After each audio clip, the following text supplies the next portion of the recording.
It's like, wow, this really works. And in kind of relatively short order, too. Some people go to their therapist for years and years and years, and it's like, is that working for you? Like, I mean, it's working for them. The nice thing about IFS is you're not dependent on the therapist's interpretation of making meaning of the story you're telling. Right. The therapist or the practitioner acts as a guide to Right. help you make meaning.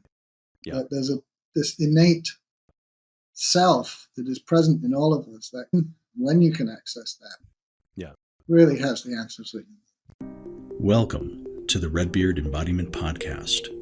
I am your host, Alex Greene, and I'm on a mission to bring the power of embodiment to people all around the world. In this podcast, we explore how embodiment practices, trauma healing, and knowledge about the human nervous system can help us find our ground, discover new sources of meaning, and create connection in an ever-changing world. The deepest change is embodied change. All right. I am so happy to be sitting down with my friend and colleague, Sam Curtis. And Sam is in Portland, Oregon. I'm in Boulder, Colorado, where I usually am recording from. And I've been waiting for this conversation for a long time. It's taken a while. It's taken a while to book Sam. He's a busy guy, but I finally got him in here. So anyway, I'll give a brief introduction. So Sam, I know him through the TRE world, which I'll explain here in a few minutes. But he's a longtime professional sound engineer with all kinds of tours and accolades behind him. He's worked with Michael Jackson and David Bowie, and studio television sound engineering recording. He's been deep in that industry, and we maybe we'll hear a little bit about how that fits into sort of the other later chapters of his life that we'll be talking about today. But I had the way I met Sam, and I'll tell my half of the story, Sam, you can share, is in 2017, there was an advanced TRE, kind of a special training that Dr. Berselli organized with others in Japan. And it was at a temple on a sort of a Buddhist mountain area called Koyasan, which is outside of Osaka. And so a bunch of us gathered there to basically participate in essentially a retreat, a TRE training and retreat, where we lived at the temple for a good week or something like that.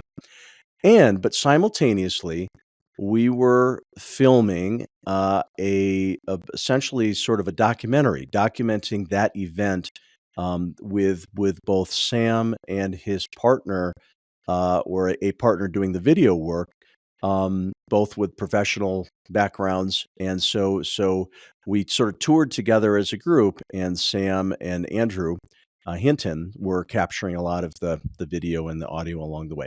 Anyway, spending a week in Japan or 10 days in Japan in a training like that, luckily Sam and I became fast friends, along with a bunch of other people we met in that training, and we've stayed in touch since then in a bunch of ways, the TRE world and everything else.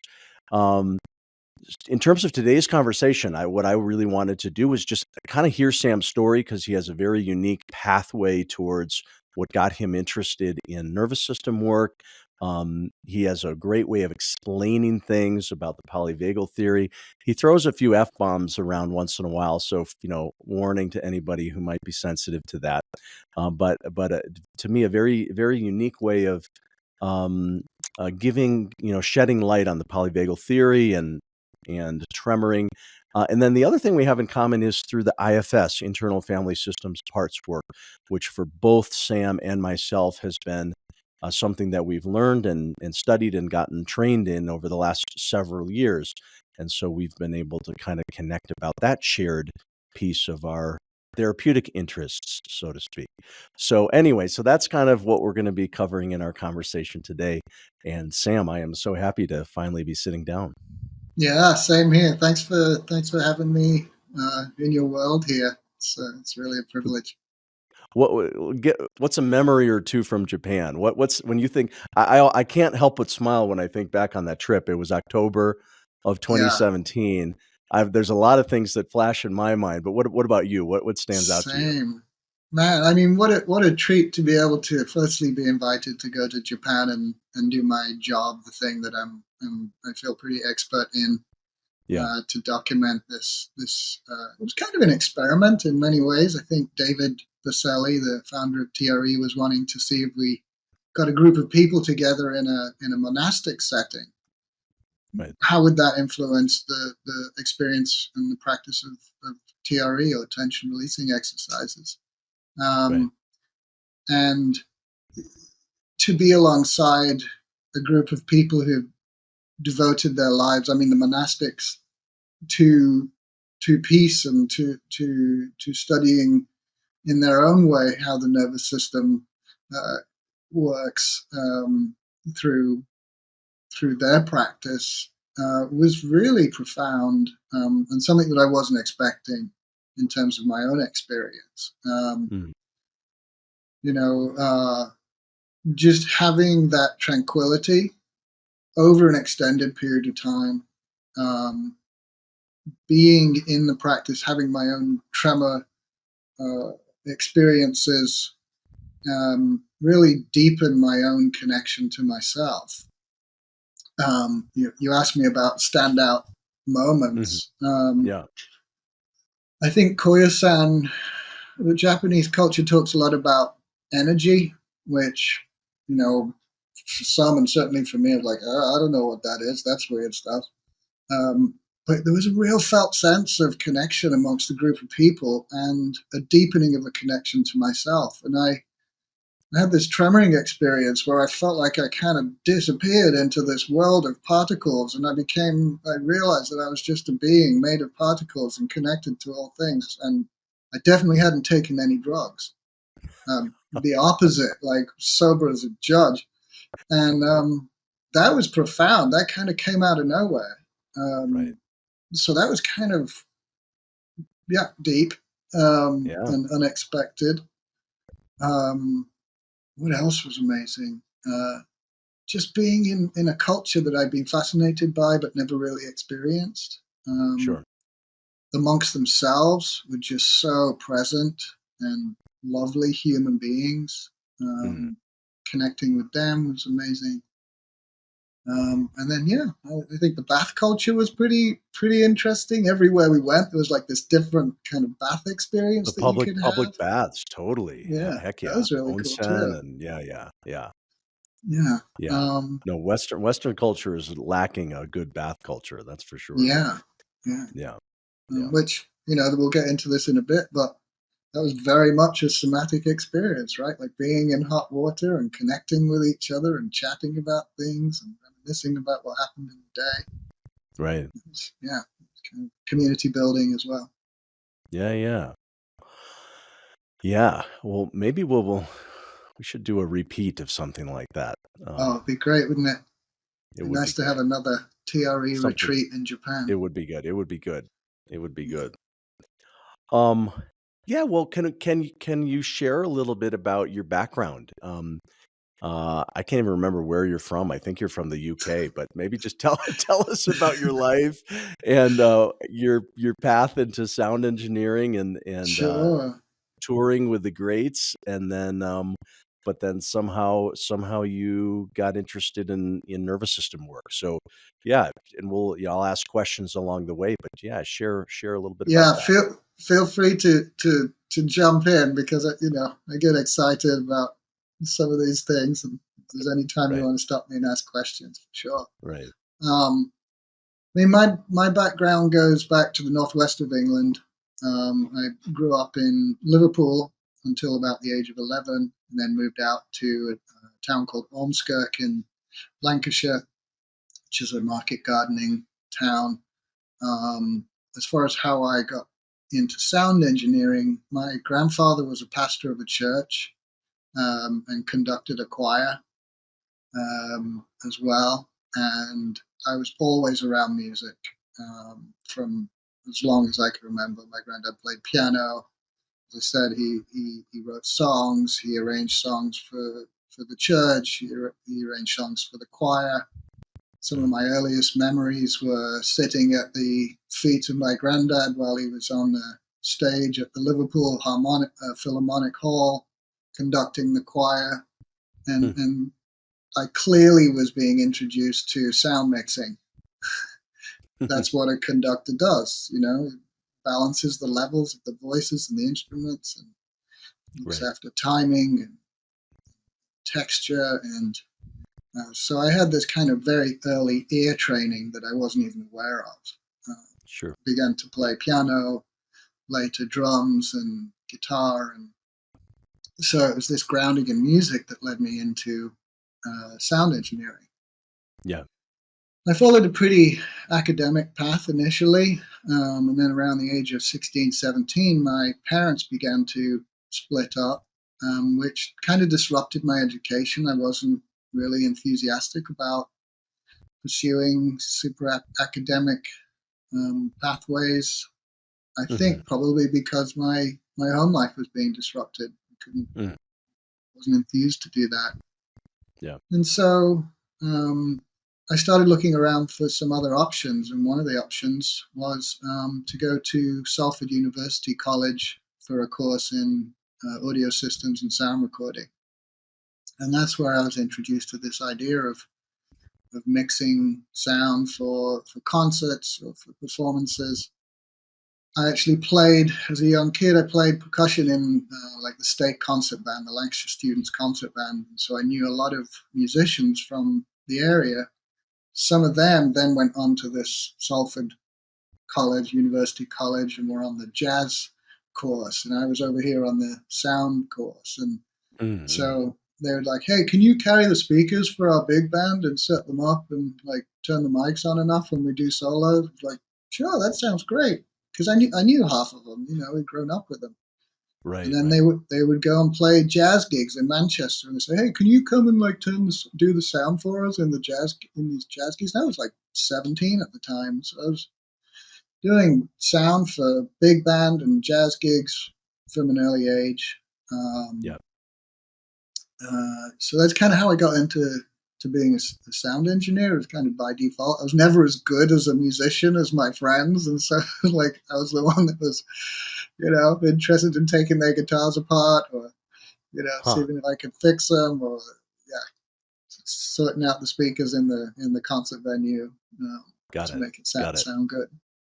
That's kind of how I got into it.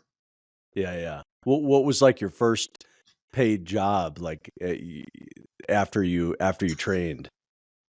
Let me see.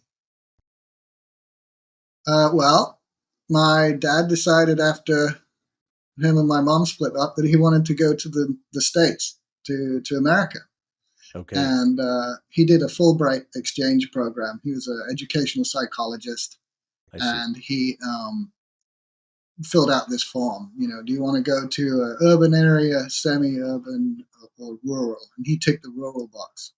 So we got sent to Brookfield, Missouri, which was a town of about 3,000 people. Yep. And I was culture shocked. I was like, what is going on here? Like, wait, how old were you at that time? Then I was 18. Okay. Yep. Yeah. So literally fresh out of school. Right. And I really didn't necessarily see myself fitting in that environment. I'd actually, through the Salford, the University College, at a trade show, I'd met somebody who was a manager of a studio in New York called the Hit Factory, because I was interested in being part of a sound recording studio. Right. And I went with my dad to Missouri, hoping that I could go back to New York and work for this studio. And I'd had an interview with this person in New York. I see. I'm missing parts of the story, but I didn't get the job in New York. I didn't have immigration papers to come and work for the top recording studio in New York. That wasn't happening. Okay. They very much wanted me to, that was kind of nice, but they're like, we legally can't employ you. That's just the way it goes. I was like, okay, well, there's nothing going on. There's nothing going on in Brookfield, Missouri. So, what's Right. nearby? And a friend of the mother of a friend of a cousin of a brother had somebody who worked in this music venue called the Blue Note in Columbia, Missouri, which was about 2 hours away, thereabouts, hour and a half. Okay. And that's the home of MU, Missouri University, and several other colleges in the town. Right. And so I went over there and said, "Hey, do you need any help with like the stage or the sound?" Like, actually, we're looking for somebody that can help us with that stuff. So I literally, at the age of 18, moved out from underneath my dad's wing and rented an apartment in the basement of a frat house for $100 a month. And Hmm. this is all to answer your question. Yeah, And this is then great. I'm feeling answered. This is good. Yeah, yeah. and then got a job as like a stagehand, if you will, in this Okay. performance venue, which was an old vaudeville theater picture house. So it had a Right. proscenium and a stage and a hemp fly loft. So the ropes were made of hemp to bring in the lighting trusses and to fly things and pieces of set. Right. So it was an amazing venue. It held about 1,000 people. The fire marshal would probably say about 750.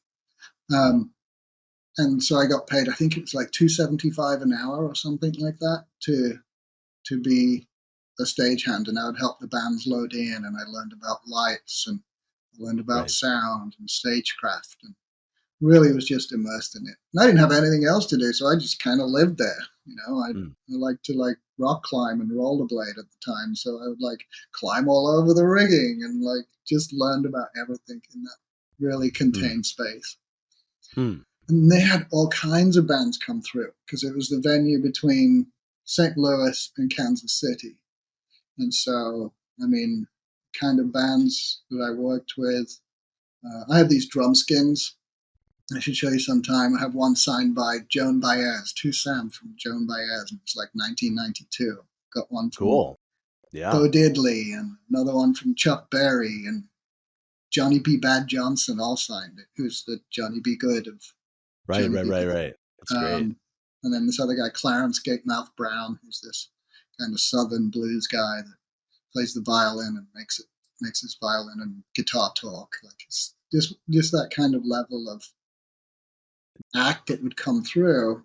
And I Right. was Right. just this wide-eyed white kid from England just going, wow, this is really cool. So there was all kinds of other acts, but it was a pretty special experience. Nice. So that was my first paying gig. That was your first job. All right. Hey, Yeah. pretty good gig. Well, I think you did both studio work, but then didn't you do tour work as well, or what? Mm-hmm. How did things develop from there?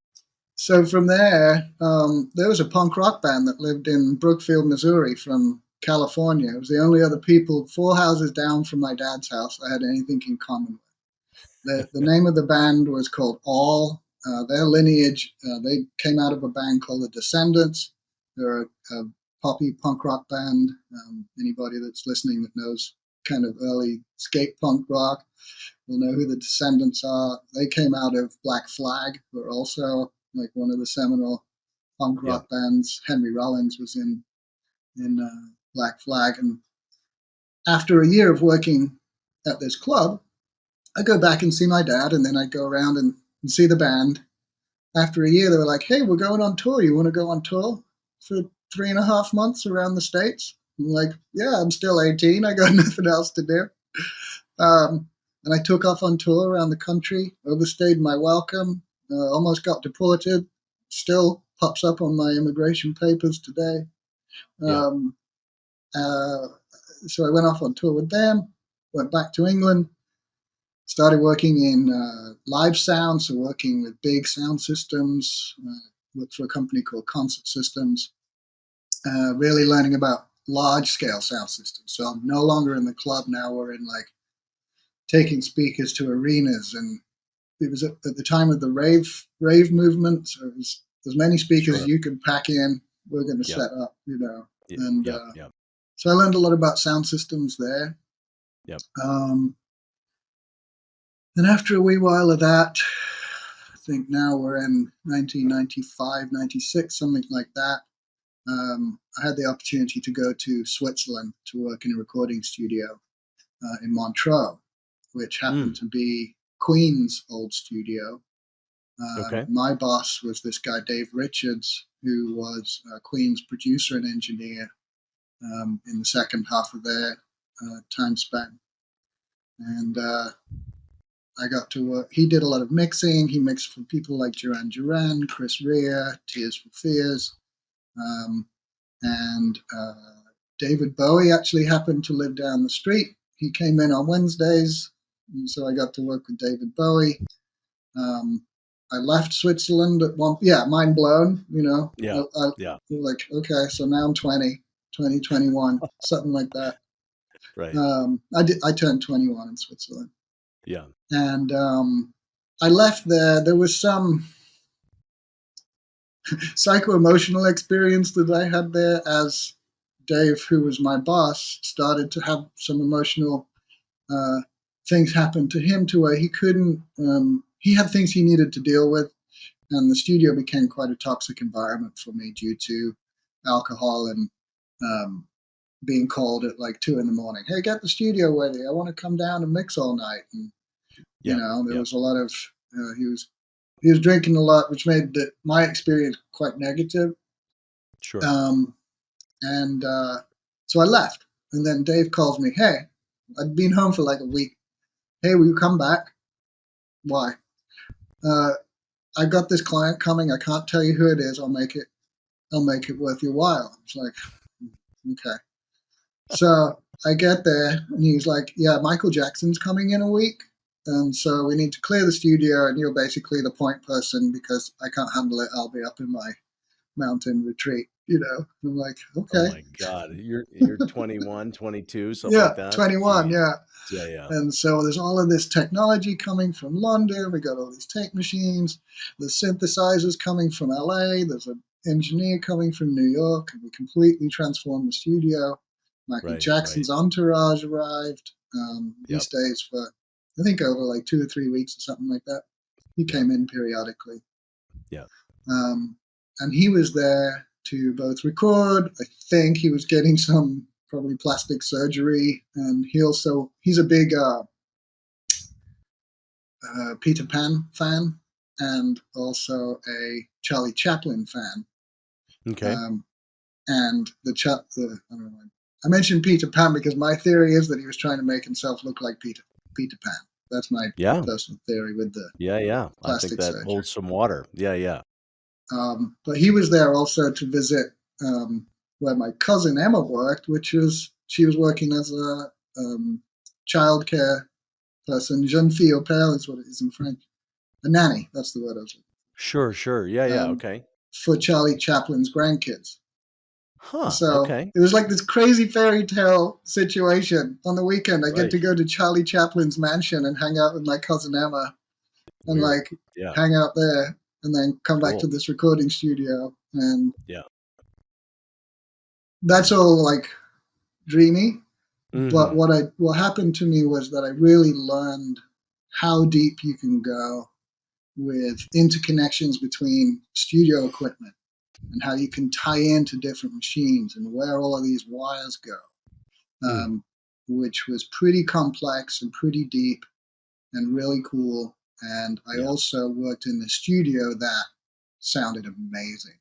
And it's been like my benchmark for how good can it sound. Got it. So that's kind of some of the positive things that came out of that. Right. Yeah. Well, so fast forward. I don't know if you need to fast forward, but take us to, I think you had. I mean, I don't know if burnout is the right word, but oh yeah, but something about the lifestyle or something caught up with you at some point. Yeah. And then something led you to, get some support or learn about. Bring us into that. Yeah. How do we tie trauma into sound recording and sound engineering? Yeah. So I ended up getting a job as a location sound recordist on a show called Gold Rush, which was a pilot show for Discovery Channel, which is a franchise now, 15 16 years later, it's still going.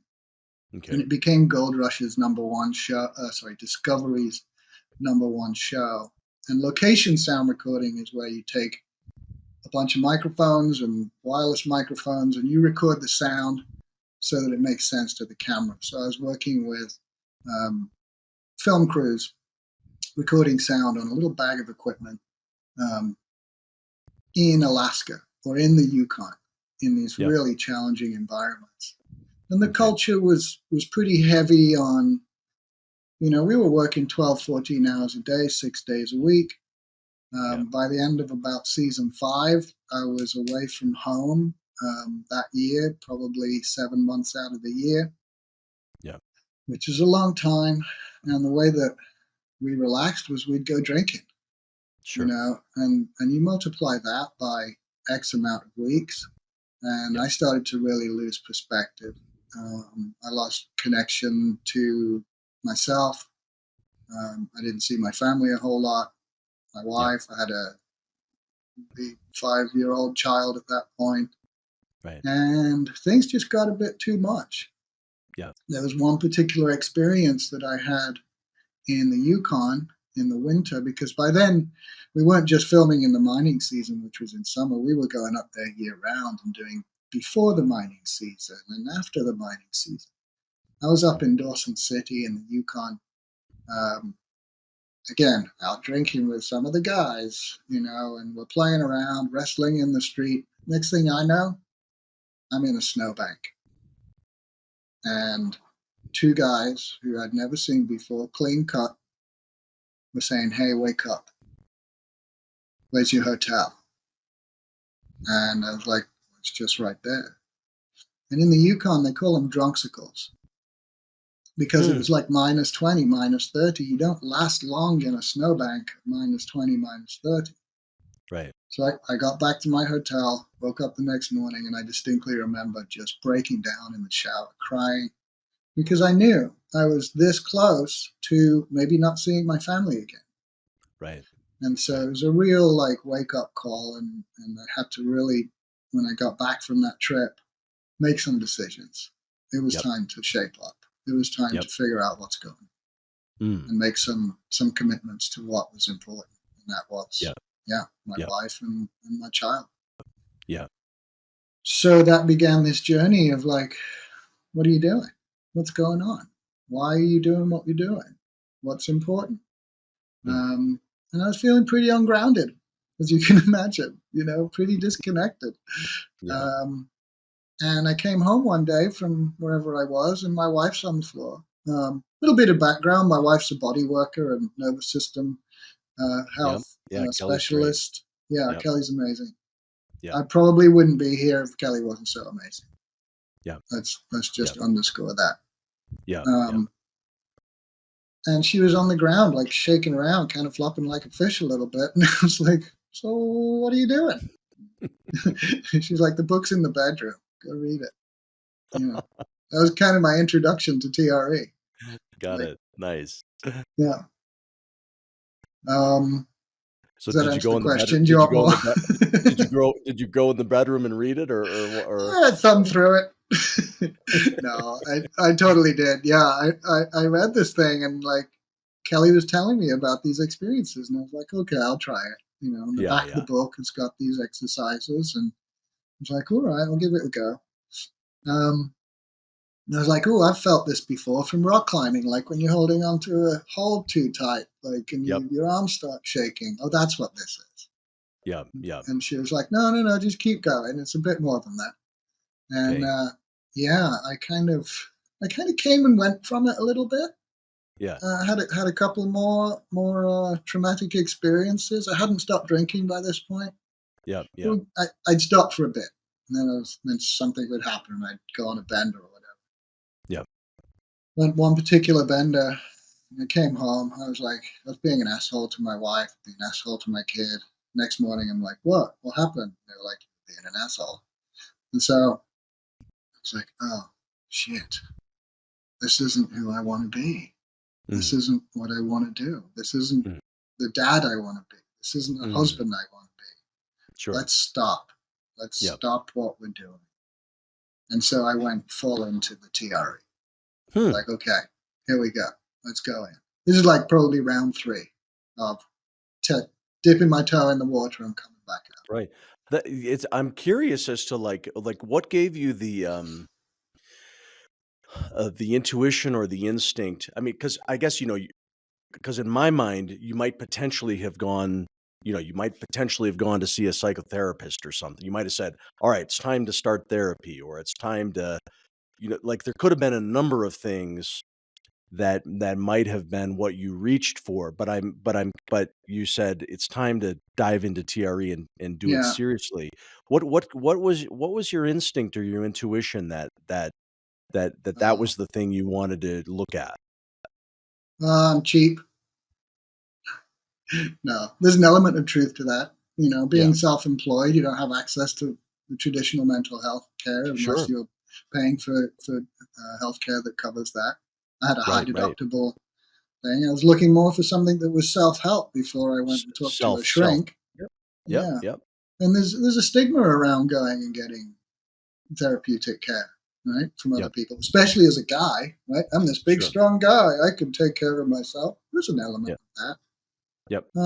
Kelly and I had been to some relationship counseling that I really liked the therapist very much. Probably some stuff of mine getting in the way, the pride too, without a doubt. Okay. But I was looking for something that could help me, that I could not be in control of, but some self-help. That you could make it your journey. Yeah. Yeah. It was like, all right, I'll go full on with this. Let's see where it goes. If it doesn't work, we'll do something else. I see. Yeah. And I got into TRE.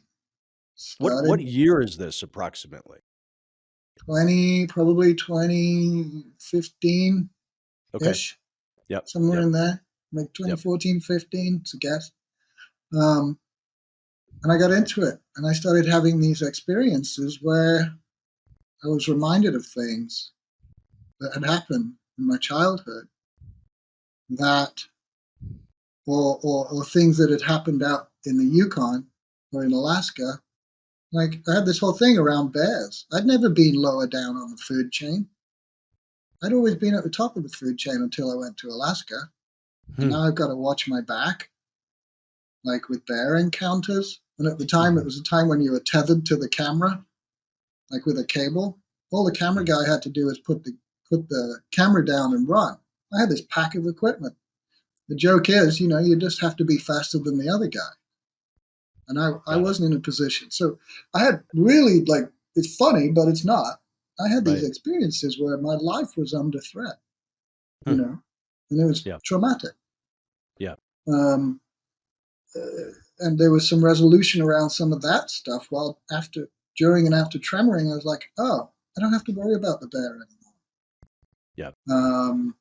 I had an experience when I was young where, as I said before, I grew up in this Christian household. Right. I had an experience with a boy when I was 10 that we were just being curious and fooling around, but there was no room in my life to say, I just had this intimate experience with the boy. How do I negotiate that? And culturally, I was told that's not acceptable. It's not all right to have had that kind of thing. There was no one to talk to. The only person I'd told about that in my whole life was Kelly. Pretty soon after, around before we got married. Sure. I wouldn't have been able to talk about that with anybody else. And I had this realization while tremoring and after tremoring, if I can love my friends who love boys, who are boys who love boys, if I can give them unconditional love, why can't I give it to myself? Right. What's happening there? And it was just like this freeing, like this weight just disappeared from my chest. Like, oh, I don't have to carry this anymore. I didn't even realize I'd been carrying this. I suppressed it, pushed it down, because in my family of origin, it wasn't okay to talk about that. Yeah. Right. And so I pushed it down because I didn't want to lose the connection. That's the Gabor Mate. Yeah. Authenticity versus attachment. Right. And that was a living example of that. Yeah. And so to have had this transformative experience just from shaking around on the floor, letting my body do what it needed to do after Yep. some kind of traumatic event, Mm. and then having this freedom and this spaciousness that was then occurring was profound. Mm. So then the sound engineer in me was like, how does that work? What's going on there? Because Right. nothing in the media or the literature was saying, here's what you should do. Yeah. Right? Right. You don't see it going past on the bus. Hey, lie on the floor Yeah. and shake around. No, that doesn't Right. happen. Right. But Right. because I'm curious about integrated systems, Right. once I see a result, I want to go around the back of the equipment, take the back off the equipment, go, okay, that's connected to this. Okay, that's how that works. That's how this. So that Yep. was the birth of this curiosity that I had about the human nervous system, whereas I've come to Got it. understand it, the mammalian nervous system, and how we can transform our experiences and complete our traumatic experiences into something that is very positive. So that's how that started. For you regular listeners to the podcast, you know that about half of these episodes focus on TRE, tension and trauma releasing exercises. And I wanted to make sure that you know about the Red Beard TRE certification program, our educational platform to certify others. And we have both an online version of that I teach, as well as an in-person version of the training that my colleague Ellen McKenzie teaches in Madison, Wisconsin. My next online certification training is beginning August 3rd and 4th, 2024. That's the first of 3 modules. And the way the certification program works is it's about a 10 to 12 month program divided into 3 phases of learning, each with a weekend connected to it, and then some one-on-one work with me and people on my team to support your learning journey. TRE has been a life-changing modality for myself. It's open to people with any background. I wanted to make sure you know about the program. You can find more information at redbeardtre.com. Yeah. Well, not only became you not only had a deep, your own personal experience with it that, but, then you trained. Then Mm-hmm. you was that a no-brainer? Here you're, Mm. busy guy still doing sound engineering work. Was it a no-brainer to go get certified or what was It that? was kind of a thing that I was just fascinated by. It was like, what if instead of like trying to get more qualifications as a sound engineer, I could understand this system that I'm living in to a Yep. greater degree and maybe share it with other people so that more people can have this kind of freedom that I just experienced Right. for nothing, Yep. right? Yep. It didn't cost me anything beyond the cost of a book or maybe a Right. DVD or whatever. Yeah. I don't think much stuff was on YouTube at the time. Yeah. And also it was a point of connection for Kelly and I, because Kelly also became a TRE provider. So it was something Sure. that we did together. Having I been see. apart, it was like this common interest that we suddenly both had. Some people go out for breakfast together on a Sunday morning. Kelly and I decided to dive into the human nervous system and trauma. Yeah, yeah. Who did you guys train in Portland? Who did you train with? Yeah, Jessica Schaefer Oh, yeah, sure. was our Yeah. trainer. Yeah. I think one of the most beautiful humans I've ever met. Yeah. Just in terms of being in touch with people's experiences and meeting people where they are, Nice. and really just imparted this demonstration of how to care and attend to the human being. Right. That it will always be part of my education. Yeah. Hmm. Where did you who So did you yes, in take it? Portland. Yeah, yeah. So in those early, after you and Kelly trained, and I imagine she already had an established private practice. Uh, Hmm. who did you work with? You're kind of, freshly minted TRE person. Were you kind of sharing it with a lot of folks, or what? How did what? I mean, my clientele, if you will, has just been slowly building because I've had to have this other career Right. to make money from. That's the sound engineering. I'm pretty good Right. at it, so I'm able to work at a pretty high level. Yeah. Um, my clientele is people who I work with, my friends, people that they know. My community really Yeah. has been the focus. Yeah. Yeah. Um, Yeah. and for a while there, it was a kind of, we talked about it earlier, a little bit of imposter syndrome. Like you just walk up to somebody and say, "Hey, you want to like shake on the floor?" Like, well, you're a sound engineer. Why are you even asking me that? So I had to Right. kind of navigate some of that in myself. Yeah. But yeah, friends, colleagues, Yeah. my community, people that friends and colleagues know. Yeah. Yeah. What I Um, remember, I don't remember the details, but during after Koyasan, I think it was when I first went to Colorado, so it was probably the first year of that pandemic. mm, Um, and I don't even think I ever followed up with you, but you were doing some sort of project that involved Esperanza Spalding, the musician. yeah, And yeah. in my memory, it included the nervous system. Maybe it even included TRE. What was that? Well, through my sound engineering over COVID, I got contacted by a random agency that said, "Hey, can you drive out to this place and do a recording of this bass player?" Sure, Okay. just another gig.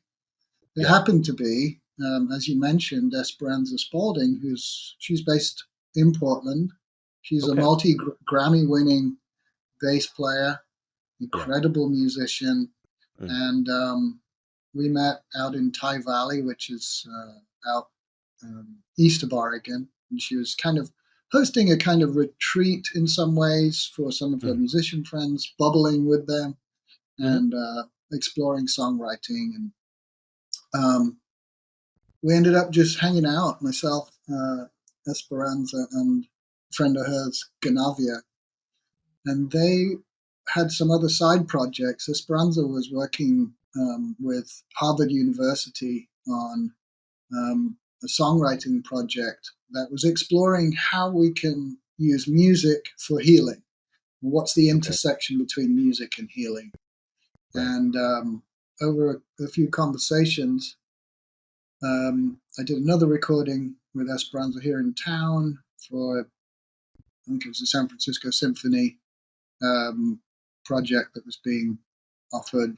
Um, and Esperanza said, "Hey, I'm wondering if you'd sit on this panel for my course in Harvard because of your sound engineering and your knowledge of production, but also your knowledge of the human nervous system." And So, like, that had already come you mean that had come up in conversation with her, this nervous system stuff? yeah, I think I told her some of the other stuff that I was doing, and that was like Yeah, this. yeah. We had this really cool conversation about how the nervous system works, and Okay. um, yeah, the point really for me was like, wow, here's this young black woman asking this white kid to come and be part of her circle, and I was deeply, deeply touched by that privilege. Mhm. Literally to the point of like I actually started crying. Like, really, you want me to help you? Like, Mm, okay, because mm. as I said, I had this kind of imposter feeling of like, but I'm this sound engineer and I'm trying to be a therapist as well. So this was like this convergence of being asked by this respected person to make a contribution for Right. these young musicians who are exploring something that I felt was actually really important. Wow. Yeah, yeah, What did you did so, I'm assuming you did, and I don't know if we'll do it here. I mean, we've talked a lot about the polyvagal theory, but you've got your own style of explaining the polyvagal curve, and just, you've partly because you studied it deeply, but then you also kind of, in my mind, sort of found ways to make that accessible to people. So I'm picturing that Esperanza recognized that in you, that you were able to sort of communicate something about that. Well, I And so I'm didn't. I didn't drop too many f bombs with Esperanza. I was a little okay, bit more good. sensitive. I But don't is even that what remember you're what the alluding to? F bombs on the. You made a graph at one point with, yeah, I don't the the fucking polyvagal thing. I don't remember exactly how it Yeah, worked, but yeah. anyway. But so is that what you were? Is that part of what you were contributing to the panel? Is sort of just knowledge about the autonomic nervous system? Did you Yes. end up tremoring with any of them or the musicians? I'm curious. No, we didn't tremor. There Yeah. wasn't really the framework to do that. It's something I'd Okay. like to explore Yeah. with musicians. Yeah. Um, for your listeners who maybe aren't familiar, the polyvagal theory is a model that explains autonomic responses to stress and helps frame kind of a hierarchy of neural networks that are initiated when we greet some kind of stressor or have some kind of an event. Right. We used to have this old model of this kind of teeter-totter of like sympathetic versus parasympathetic, and we kind of realized that that kind of polarized way of looking at things isn't quite necessarily how the body works. Right. We tend to, in a most really balanced system, are in this grounded place where one set of neural networks are in place that help us rest and digest and heal and connect with one another. If something happens, what was that? We become oriented to the environment. We need to figure out whether we need to run away from it or run towards it. That's the fight or flight. And if that's not available, we tend to shut down or feign death or faint. And at the very extreme, we can actually pass out and in some cases die. So Right. that's kind of the switching of that very basic autonomic response from this dual antagonism system, this balance system, to this hierarchical system. Right. And to answer your question, yes, that was part of what was that I helped people understand is that when you introduce a stressor in music, whether it's intentional or not, you might actually be inviting a shift in the nervous system that wasn't intentional in your composition. Right. An example might be somebody left in the sustain pedal noise because they thought it added to the sense of the performance. And for many, that probably is the case. But our ears and our systems are tuned to detect low frequency that doesn't have a regular pitch as a threat. Right. So if you're trying to create music that's healing and you've got something that's in there that's stimulating our system that is a threat, you're going to take my nervous system from one that is resting and relaxing and healing into a place of potentially stimulated or even invite a shutdown response, which is counter to what that composition is. The intention might be, yeah. Yeah. So understanding autonomic responses can be useful in music. Did that's so? Did the were the musicians, were they interested in that lens, thinking in those terms? Yeah, I think so. Yeah. There was definitely because what would happen is there was a framework. It wasn't just me on the panel. There was music therapists. There was other music producers that were giving feedback on these compositions, and my feedback was very much framed through the lens of the nervous system. Through the nervous system. Were the compositions explicitly was the focus of these compositions intentionally trying to be therapeutic in some way? Was that part of the theme? Absolutely. It was like, Okay, let's write a piece of music, or what do you want to write about? Oh, music that would be useful for menstrual cramps, for example, or interesting. Very to bring specific. somebody out of a depressed state, or Got it. to enhance connection between two people. Yep. Yeah. Got it. Okay. Interesting. Yeah, really interesting. Yeah. Has that project carried on, or did it sort of have its period of this? I think over COVID, we did a few rounds of this panel.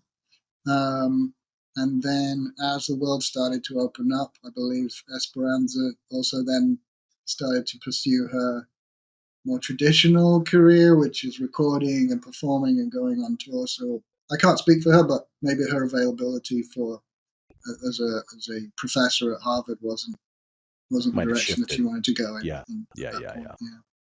Yeah. Wonderful. Yeah. Well, sir, is there anything else you want to share about TRE in terms of, again, it's something as you continue to learn or as you worked with others, is there a layer of the TRE experience that you feel like you haven't spoken to yet? I think one of the other aspects of my varied and patchwork career has been as a snowboard instructor and coach. It's something that I've done in the winter now for 25 years or so. So I've become very connected to my body as I've gotten older and trying to understand how my body works and what the tissues are made up of. Right. And also with Kelly's interest in body work, realizing that we're made of this fabric, right? It's not necessarily a muscle or a tendon or a ligament. We're made of this fabric that creates different densities, and it's literally all connected. Some people call it fascia. Some people call it the extracellular network, Matrix. Yeah. matrix, interstitial tissue. And Yeah. within that is all of these sensors and all of these fibers that connect with pressure and heat. And you probably know better than I what they're different. Yeah, the stretch reflex and all these different types of So, nerve receptors. Yep. yeah, so I've been very interested in the actual structure. And this is maybe the sound engineer coming out again. What is it made of? How is it constructed? And we're talking about something that's tiny. It's smaller than cotton wool, and it all relates to itself. Right. And if you have a way of changing that composition in some way that changes the information going to the brain to say, actually, I'm safer, right, or I'm more connected, without having to go and speak to a therapist, right, or to shell out some money. That's what the beauty is of this tremor mechanism. We can reorient our whole entire structure to support ongoing positive outcomes. And I think that's a really powerful tool. Yeah.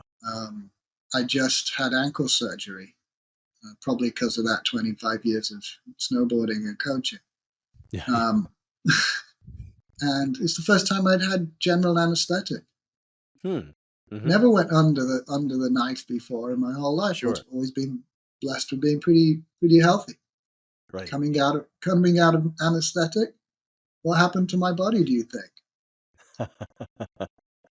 Yep. My body starts shaking. Right? Yeah. I'd heard it being reported before, but I was experiencing it. And I recognized that mechanism. Oh yeah. My left side and my right side are talking to each other. They're reorienting. All of the fibers are reorganizing themselves. We talk about TRE as a completion of a stress response. I experienced my body completing a stress response after being put into a freeze state and disconnected. And now there was this reintegration mechanism. How wonderful would it be if, as part of surgery, we introduced people to their tremor mechanism so that they weren't freaked out when they came out of. Right. Yeah, absolutely. Or childbirth. I'd be curious. Any other or situation. Childbirth, absolutely. Yeah. That's another field that I'd be interested in is postpartum depression connected to a lack of reintegration in the body? We don't know. Yeah. Is the healing time post-surgery shorter, or is the healing more effective if the body tremors? Right. I don't know. I'm pretty sure that anytime there's an autonomic response, it's supposed to be there for some reason. Yeah. Yeah. Okay. I love bringing in that layer. Thank you. The fascia and and how it relates for you personally. Yeah, I love that shit. So let's talk about, can we talk about IFS, internal family systems? Sure. Yeah. Dick Schwartz, powerful work. It's having a moment. Boy, if there's ever been a psychotherapeutic modality that's crossed over into the public consciousness, successfully. It's probably every other podcast I look at these days has Richard Schwartz on the Mm, guest list. But and you and I, like, I think we, somewhat independently, we just did. next Yeah. thing I knew, you were enrolled in a training and I had just done mine, and so we hadn't talked too much about it. And then we connected in that circle, that group of men, following your That's training, right. which Yeah. which was so cool. So I got to hear a little bit about it, but I don't think I ever even knew, how that got on your radar with enough clarity that, it grabbed you Sure. enough that you wanted to get that IFS training. So take us on that journey a little bit. Sure. I think the first time I heard of it was that's the classic Bessel van der Kolk's Body Keeps the Score. He mentions it in there. He Right, right. mentions a few different modalities. I think that's probably one of our seminal works of the modern time. Yeah, I've certainly bought about 10 copies and given them away. yeah, That piqued my interest. I didn't really separate it out from any of the other modalities. Good friend of Kelly's, friend of my wife Kelly's, Jenny Heo, who, dear friend, who I deeply respect, had become certified in this new modality called IFS. It's like, oh, Jenny does good stuff. Maybe I should pay a bit more attention. And then from the TRE perspective, I was noticing that people were having these experiences to where they wanted to talk about something. They're having these realizations of, I don't know. This came up for me, yeah, and my interaction with them had to really stop at the body. Anything yes, that was psycho-emotional really was for somebody else to deal with, and that sure. didn't feel like a very complete service, if you will, to that individual. Yeah, And I didn't have any framework to go with to talk about that thing that was coming up. yeah, And professionally, there's something that says this might be outside of your scope of practice. right. Or if it was a friend, we'd maybe discuss it and explore it together. Yeah, But if it was somebody that was just kind of outside of that immediate friend circle where I can't be a friend to them, it's more yes, of a therapist role, yeah, my interaction with them stopped, and I didn't have any way to help them negotiate that. So I was like, maybe this IFS stuff is a good framework to help embrace whatever comes up mm, in an mm, individual. right. And so, as you said earlier, it's super popular, and you have to lottery in to a Yeah, training. right. So of course, Kelly and I both entered the lottery. I got picked, and Kelly didn't. Yeah, yep, And yeah, I mean, Kelly's got plenty of modalities that she can use to help heal people. right, Um, right, and she does it really well. It was really fortunate that I was able to participate in this training. right, And so I got certified in IFS I began in 2022 and my training completed January 23, I think it was. So got it. still relatively fresh, 18 months ago, thereabouts. Yeah, But it's been a really powerful modality to both share with people, but also for my own work as yeah, well, for my own personal journey. Um, I was finally introduced to a modality where I did actually trust the mechanism. I told yeah. you before, like Kelly and I went to see this The counselor couples or couples person. Yeah, couples yeah, yeah. therapy. I don't really like her. It was like, she made some assumptions about my English culture that weren't true, and I was like, "Who are you? See ya." You know? Sure, I was probably a little vulnerable at the time too. Right, right, But now I'm having gone to my own IFS therapist, and Kelly and I have gone to our own IFS couples therapist. right. It's like, wow, this really works, and in kind of relatively short order too. You Mhm, know, mhm. um, some people go to their therapist for years and years and years, and it's like, is that working? Is that working for you? Like, I mean, it's working for them. Right. Like, you know, Yeah. the nice thing about IFS is you're not dependent on the therapist's interpretation of making meaning of the story you're telling. Right. Therapist or the practitioner acts as a guide to Right. help you make meaning. Yeah. That there's this innate self that is present in all of us that can, when you can access that, Yeah. really has the answers that you need. Yeah. Yeah. No, to me, it's a, yeah, I mean, everything you're saying, I resonate with. There's just this effectiveness. I'm a few years into weaving it in on, on an every day, every week basis. And, but I'm still at that point in the learning curve where, I'm still amazed. I'm still amazed by, well, not only amazed, I'm still jazzed at just how useful of a tool it is. For me, what pulled me into it was actually, it was in somatic experiencing. So, I kind of had that tool as a way to be in dialogue, then and including both the nervous system and psycho-emotional content, kind of looking at it at the same time, sort of. But it just started bumping into some boundaries, and I heard enough about parts work through my wife, through Vanessa, who had embarked upon it before I had, and then I just started to realize that was sort of like a framing that was maybe going to open up some new doors, and in my mind, that's just proven itself in spades. I continue to be yeah, just so amazed at the how it makes intuitive sense to so many people. It's like they can get it Mm-hmm. pretty easily. Not only the fact that not only the idea of parts, like, oh yeah, well, I do have a part that's nervous about that, or I do have a part that is avoiding the situation, or so it is useful at the level of just sort of parsing or differentiating the just kind of the different impulses going on. Most situations have complexity to them.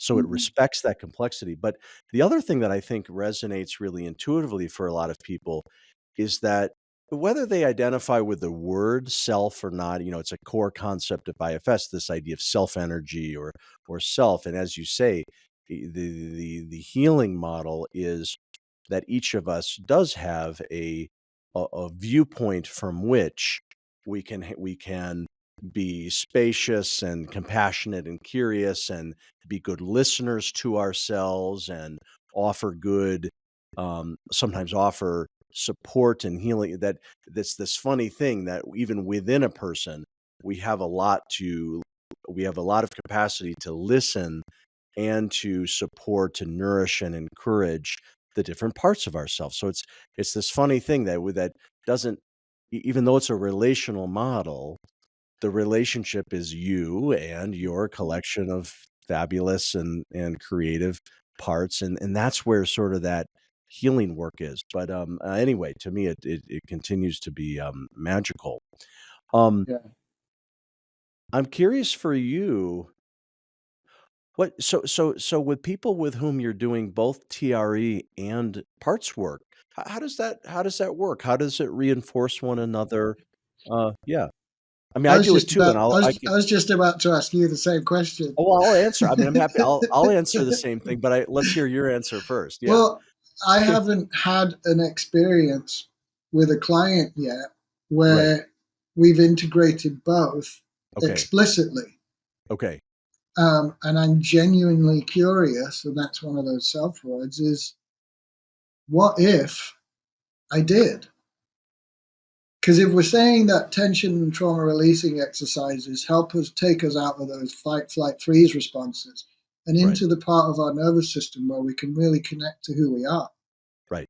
isn't that a great place to work from when it comes to IFS and working with the parts that might be anxious or angry or creating outcomes that aren't helpful for us in our life? So, and Right. I haven't gone there yet with Yeah. my clients, but it's certainly a framework that I'd like to try and figure out how to integrate, because I can see where there's that connection. That connection of those two things.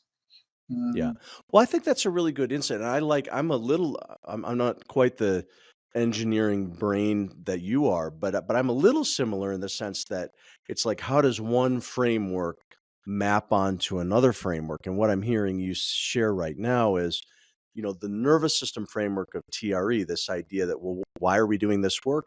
We're calming stress physiology, we're completing stress responses, and then hopefully returning to what we would think of as our physiological home base when there is safety. And from in that physiological place, it seems that psychologically we're also more connected with, because we're not worrying about threats, we're not in a stress response. It's easier to be in touch with, who we are as just sort of like an authentic person. And so, Mm-hmm. so kind of mapping that idea onto the concept of parts work, and in IFS parts work, our working method is, all right, well, we all have this self energy, and sometimes sometimes we have more of it, and sometimes we have less of it, that's available, but it doesn't really change. It's there. And it's a process that helps, um, cultivate that and then utilize it, put it to work with the parts of the system. And so your insight there, that using the physiological model, this down regulating, connecting, and that's probably kind of the same thing as saying, you could probably look at TRE as helping us get into the physiological state that's connected to having more access to self energy, and then that then is a place from which to, um, uh, be curious and That might be the kind, jumping off point. right, Yeah. exactly. Yeah.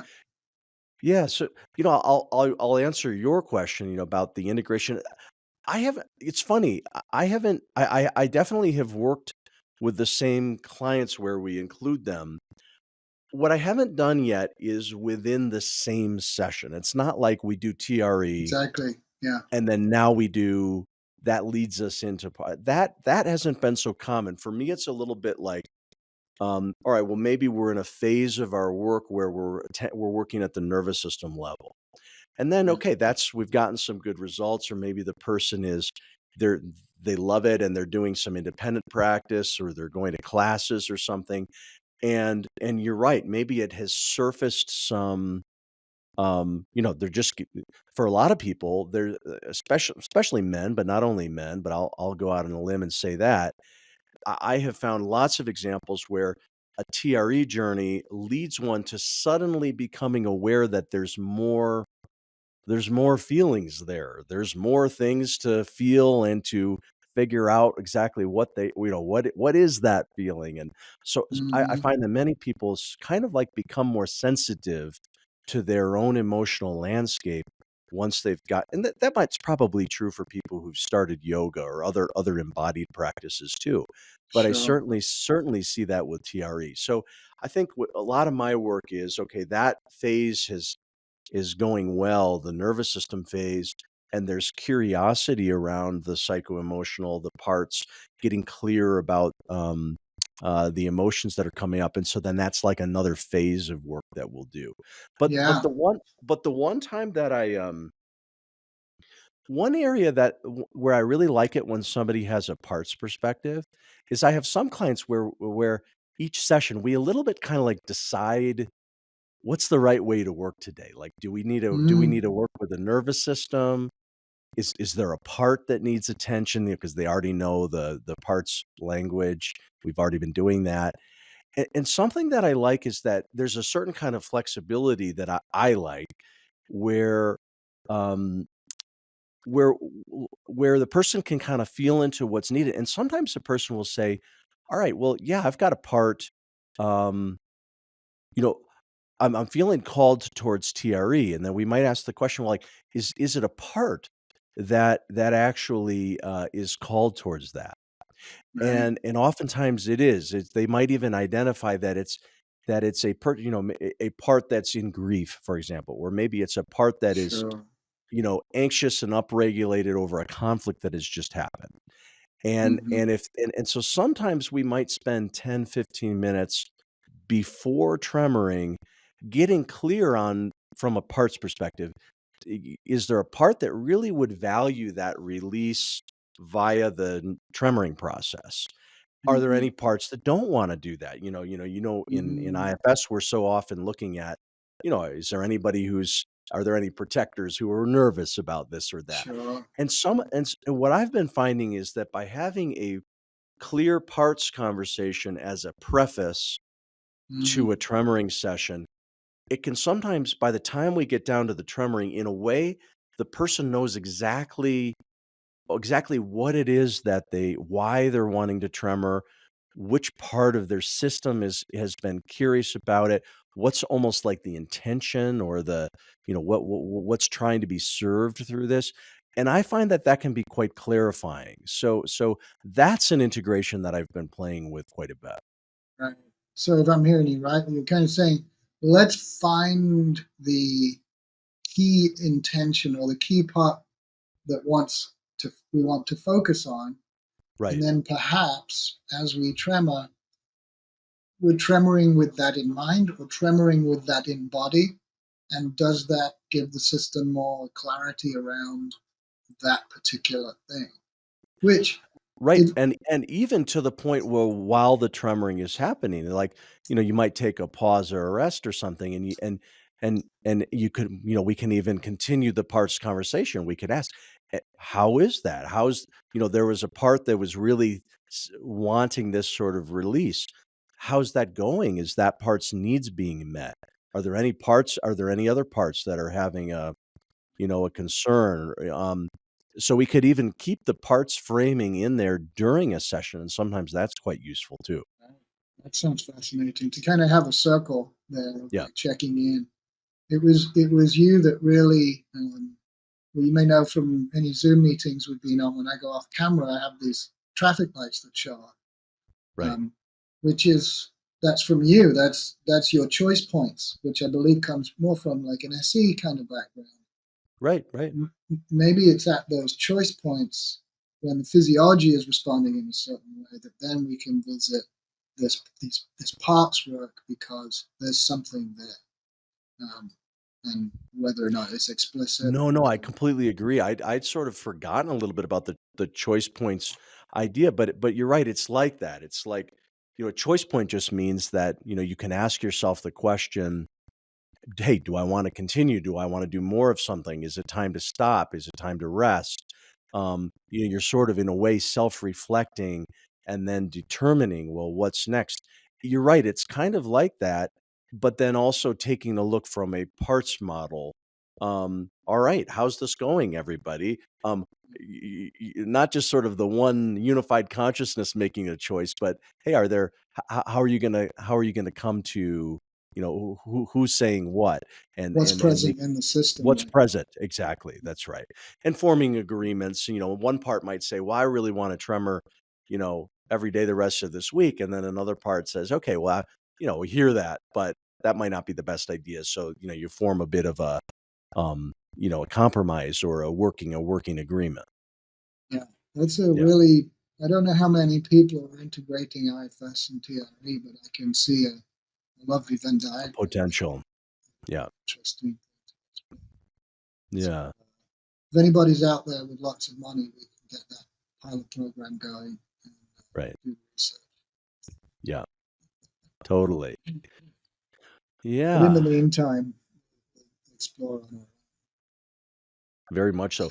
Well, so I always like to ask near the end of a conversation, like what's a leading edge for you, Sam? Like what's something you're thinking a lot about, or intentions on the horizon, own. or like what's kind of leading you forward in this work? Um, I think what we just talked about was finding that intersection between the physiology of stress and trauma and the psycho-emotional experience of these different protective mechanisms and how we can access Yeah. our true self and something that is really healing. Um, I'm super interested in where that can go in my own practice. Yeah. Um, as far as kind of next, the stuff that's in the future, Yeah. uh, Kelly and I are hoping to get some property that we can transform into a place where we can have workshops and retreats, and that's something that's kind of underway at the moment. Really looking forward to where that goes. It's a big leap of faith. Cool. In Oregon? It's actually over in Washington, just across Okay. the way. We're out in Goldendale, Washington. Yeah.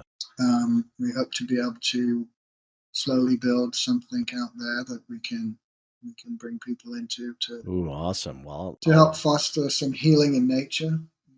Right. Oh, awesome. So, let me know if you have to dig a trench or if you do anything grassroots, let me know. I'll come volunteer for. Well, we might have you do both. We might have you do a shovel in the morning and then lead a workshop in the afternoon. Yeah. Only if I get to do both. I want to be hands on. Okay, you got it. And that said, realizing the importance of collaboration as we try and grow this. In some ways, it feels like what's the word I'm looking for? Like a frontier. Like we just had a unique conversation about an integration between IFS and TRE. Right. Body-based therapeutic interventions and the crossover of psycho-emotional interventions really is quite a frontier. I wrote down a list of all of the people that were kind of inspiring me in the work, and they were all pushing the edge. And so I hope to keep kind of trying to understand what that edge is and separating out the woo-woo from the this works. Yeah. Because there is quite a bit of like bullshit, for want of an expression. But I don't want to take anything away from anybody by saying something like that. Yeah. And then there's also the other side of that, which is, the scientific model, which was double-blind testing and all of those things. I hope that in the future there's a bit more resources available so that we can figure out why some of these things that are working, why they work. Yeah. And maybe some of the medical healthcare industry can get behind some of that stuff. Because my own experiences, it works. Some of my clients' experiences that it works, but the insurance companies aren't going to pay for it. And that's unfortunately the shackles that we're wearing. And what that means is that people that don't have access. I'd like to also make sure that the kind of therapeutic interventions that work can get into the hands of the people that have been traditionally marginalized. So very often, that's not the case.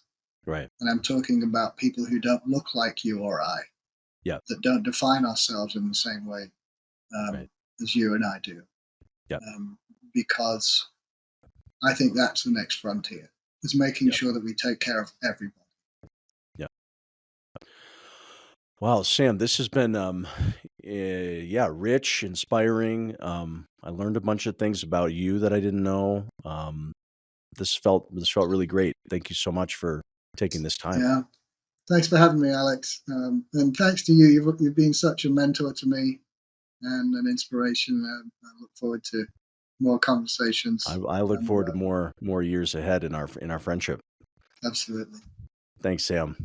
Thanks, Alex. Thanks for listening to today's episode of the Red Beard Embodiment Podcast. To learn more, visit us at redbeardsomatictherapy.com or send me an email at alex@redbeardsomatictherapy.com. If today's conversation resonated with you, help spread the word by subscribing and sharing with others. Hope to see you next time.